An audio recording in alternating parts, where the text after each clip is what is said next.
Hello students, welcome to Thinkstitute. Today we'll study another chapter from your class 10 syllabus. The name of the chapter is The Sermon at Benares.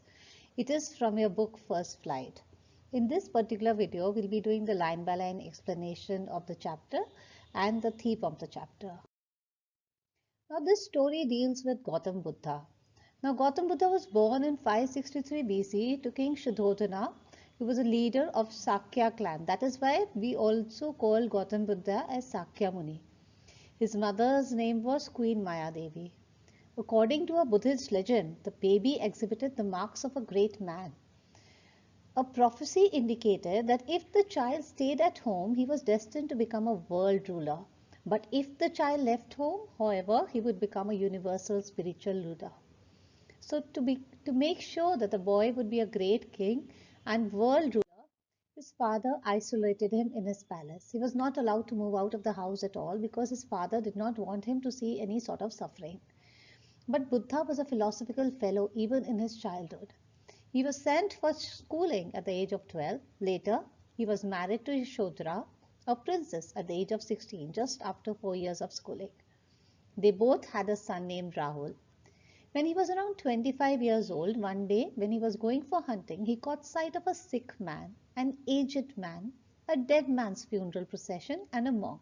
Now he had never seen anybody sick in his entire life. He had never seen somebody so old, and he had never seen a monk or a funeral. So he asked, who are all these people?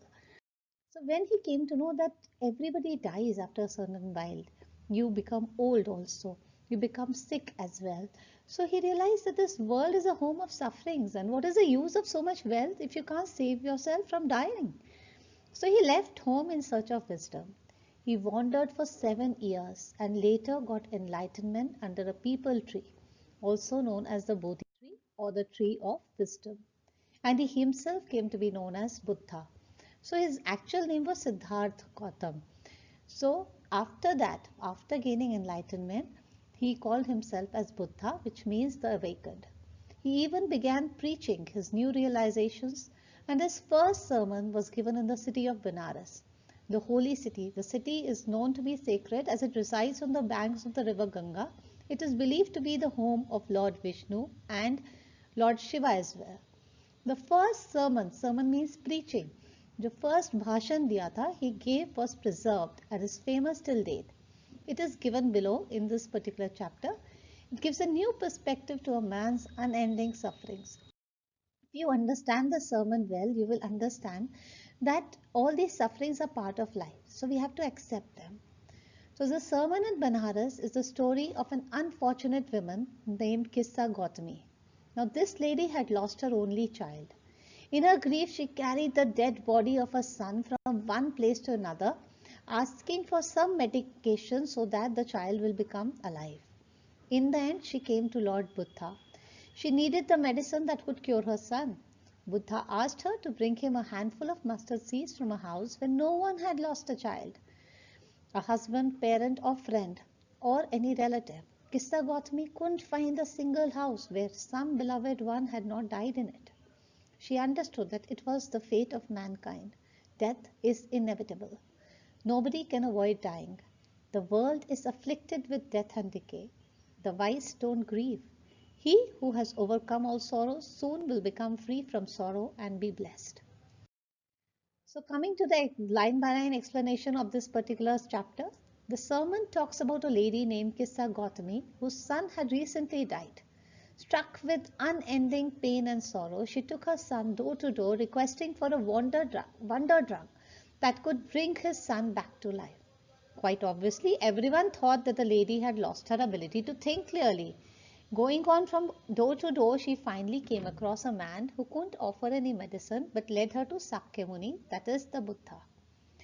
Filled with hope, the lady visited Gautam Buddha and begged him for a cure for her child.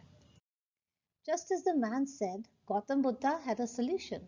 He asked Kissa Gautami to get a handful of mustard seeds. Restored with hope, Kissa Gautami thought it was a very simple task until Lord Buddha instilled a condition that the mustard seeds must be taken from a house where no one had lost a child at all, a husband, a parent, or a friend. Once again, Kissa Gautami went from door to door, but this time she was looking for mustard seeds. Many had mustard seeds to offer, but none of them could fulfill Lord Buddha's condition of having seen no deaths in the family. Upon being asked, people requested her not to remind them of the deepest griefs. Unfortunately, she could not find a suitable home to get mustard seeds for his son. All hope was lost for Kissa Gautami, and thus, in extreme anguish and pain, she found herself at the edge of the road. She continuously watched city lights blink in and observed them till there was just darkness all around. After deep reflection, she realized that man's fate was just like these city lights that flicker and extinguish repeatedly.